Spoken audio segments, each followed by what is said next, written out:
One of my favourite stories growing up was a story about a girl and her three brothers, because I was a girl with three brothers. Her story was quite different to mine, though. This is the story of the Children of Lir.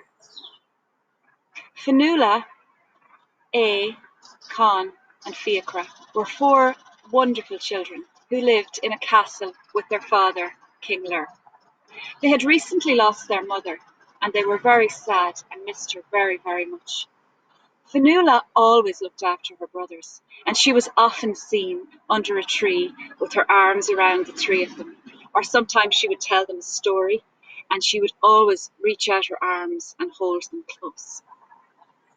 Every time their father, King Lir, saw this, his heart swelled and almost bursted with joy. But yet, he always had that tinge of unhappiness and sorrow for the wife that he had lost. And one day he decided it was time to give his children another mother figure. She would never be their mother, but maybe she would bring them some joy too. So he approached his friend, King Jarrod, and he asked him if he could have his daughter Aoife's hand in marriage. King Jarrod agreed. But I should tell you something about King Jarrod. People said that he had come from a long line of druids and that he possessed some magic, and that his daughter Aoife had inherited some of this magical power. Aoife was not as kind and as loving as her father, nor was she anywhere as kind and as loving as the children's mother had been. She came to live with them in the palace, but she soon became jealous of the attention that their father, King Lir, gave to them. And her heart was cold and jealous. And so she decided she needed to get rid of these children and to have King Lir all to herself. So she invited them down to the local lake, Lake Deravara, for a swim.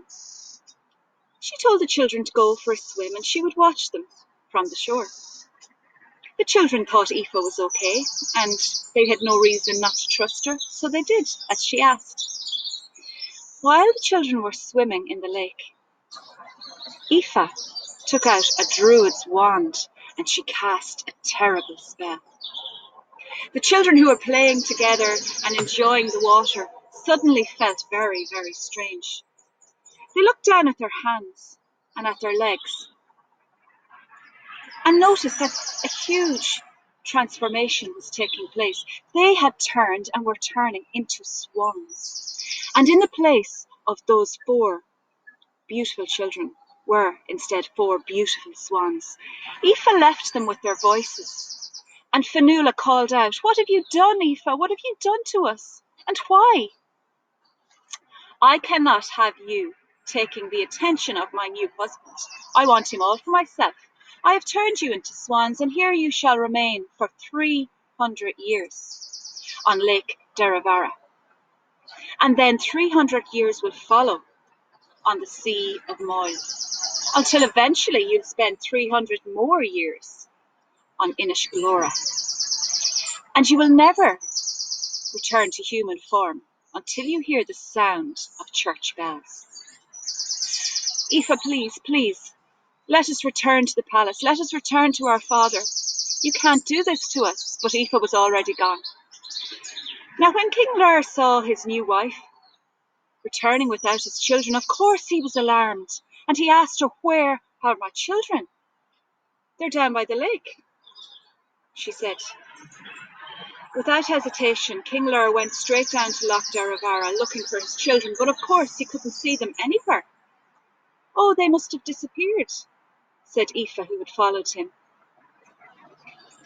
Remember, they still had their voices, and Fionnuala called out to her father, "Father, father, we're here, we're here."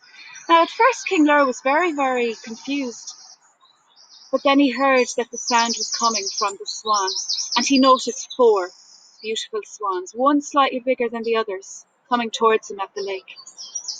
And when Fionnuala explained to her father what Aoife had done and how she had explained things to him, King Lir was very, very angry, and he banished her from the kingdom and told her that he never wanted to see her again.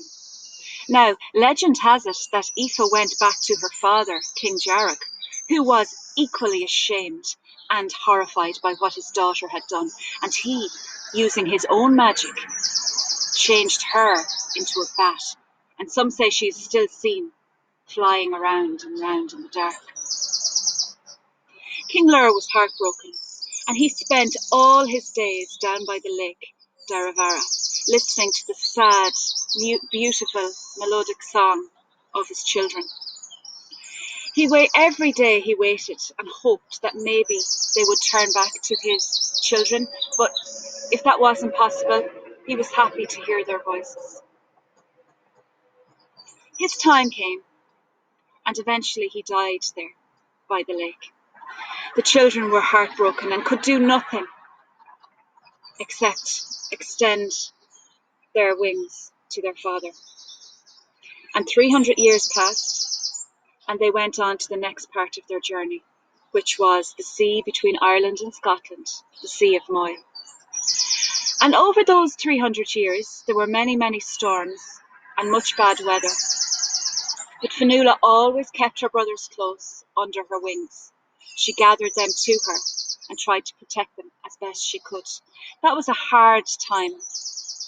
And they were happy and relieved when those 300 years passed and they went to Inishglora, because the weather was better there and they were closer to each other and they were not thrown away from each other by stormy winds. They settled down to a life in Inishglora, and they sang, and people came from far and wide to hear the beautiful singing of those wonderful swans. One day, the children heard a sound that they'd never heard before. It was, in fact, the sound of church bells ringing. St. Patrick had arrived in Ireland. And again, just like 900 years previous, the children felt a huge transformation coming into their bodies. Now, their swan bodies turned back into the bodies of humans. No longer the children they once were, but old, old humans. And they died there together, Fionnuala with her arms outstretched around her brothers. And when St. Patrick blessed them, they rose up in a majestic sight into the sky. 4 children, right up to heaven to meet their parents again.